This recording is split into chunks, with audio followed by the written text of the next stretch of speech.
Hola,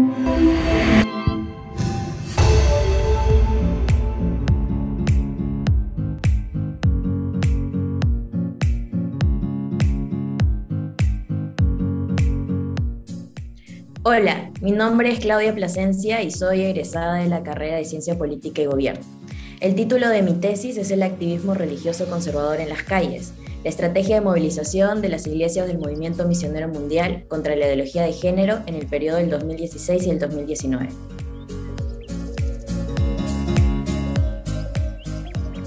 La protesta social en el Perú se ha caracterizado luego de la transición a la democracia por ser de carácter espontáneo, por responder a demandas particulares y por carecer de recursos de movilización en forma de organizaciones o redes articuladoras, como bien ha mencionado Moisés Arce. Sin embargo, yo encuentro un caso atípico dentro de este tipo de movilización, y este es el caso de las campañas contra el enfoque de género en la currícula de educación básica, o las llamadas campañas contra la ideología de género. Estas movilizaciones se realizaron de forma sostenida del 2016 al 2019, realizándose 285 acciones colectivas durante todo este tiempo, haciendo un alcance nacional y teniendo en su primera movilización 68.000 personas movilizadas. Es por ello que mi pregunta de investigación es acerca de cuáles son los factores que permiten a una organización, la Iglesia del Movimiento Misionero Mundial, sostener la movilización en este periodo de tiempo.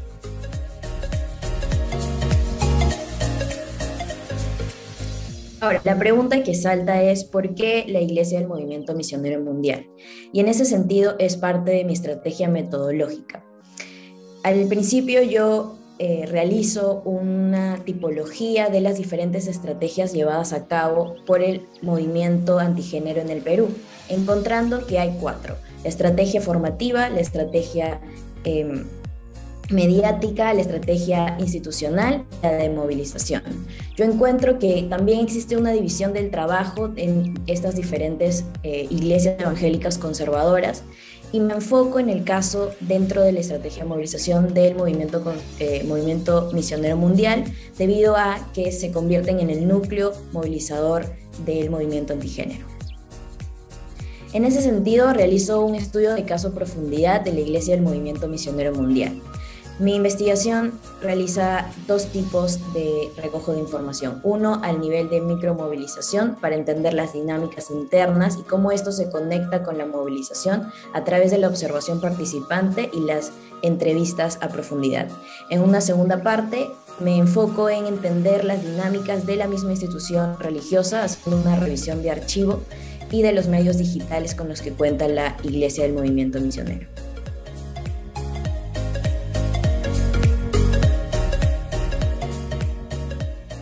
Bueno, lo que encuentro es que la capacidad de sostenimiento de movilización se explica a partir de los recursos organizativos, materiales y culturales con los que contaba esta iglesia. Con respecto a los primeros, se encuentra que es una organización religiosa con una estructura jerárquica. En comparación a otras iglesias evangélicas conservadoras que participan de la movilización, el grado de autonomía para la toma de decisión en esta iglesia era mucho menor, por lo que si la iglesia central decidía movilizarse, las demás iglesias menores no discutían la decisión. Otro punto importante para el sostenimiento de la movilización era llevado a cabo por los tipos de liderazgo. Yo categorizo 2 tipos de liderazgo, los líderes formales y los líderes de puente. El primero se encargaban de la organización de las estrategias y acciones de protesta y participaban de las reuniones de organización del movimiento antigénero en el Perú. El segundo es el encargado de la movilización de las bases religiosas. Estos son los pastores, que se convertían en estos movilizadores de su propia feligresía. En lo que respecta a los recursos materiales para la movilización, estos eran autogestionados por los miembros de la iglesia. Adicional a ello, hay que entender que el movimiento misionero mundial mantiene una red de medios de comunicación muy sintonizados y consumidos por los miembros de la iglesia, en donde se pone a la amenaza de la ideología de género como tema central, como tema de agenda los meses previos a las movilizaciones. Sin embargo, esto no se puede sostener sin un marco interpretativo. Se encontró que la iglesia manejaba una interpretación literal de la Biblia sobre los roles que tenían que cumplir los hombres y las mujeres dentro de la sociedad, lo que se refleja en sus prédicas más allá de tocar el tema propio de la ideología de género. En ese sentido, el movimiento antigénero conecta con la feligresía a partir de un discurso religioso, permitiendo legitimar el llamado a la acción. Finalmente, la acción de protesta está imbricada en la vida cotidiana de la Iglesia. Estas acciones políticas, finalmente, para ellos eran una actividad más entre las diferentes actividades que se realizaban dentro de la misma organización. Bien, con respecto a las conclusiones, yo podría identificar dos. La primera es que la literatura existente encontraba el movimiento conservador en América Latina, que buscaba alejarse de lo religioso y entrar a la arena pública con un discurso más secularista, científico, con organizaciones de la sociedad civil que se alejaran de estas connotaciones religiosas. Sin embargo, esta investigación invitó a cuestionar si verdaderamente es ese mismo discurso el que moviliza a los activistas de base hacia la protesta. Por el otro lado, hay que entender que los espacios donde el funcionamiento de las instituciones tradicionales, como los partidos políticos y del mismo Estado o del mismo Estado que es inexistente, resultan sumamente relevantes para entender el funcionamiento de la política en el Perú.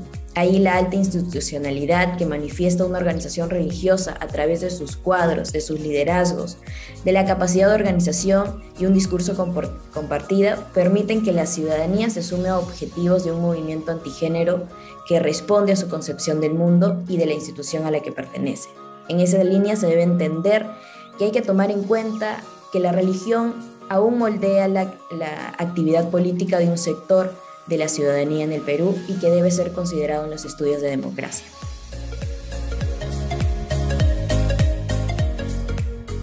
Esta investigación nace de mi interés por comprender mejor el involucramiento en la actividad política de un sector de la población evangélica.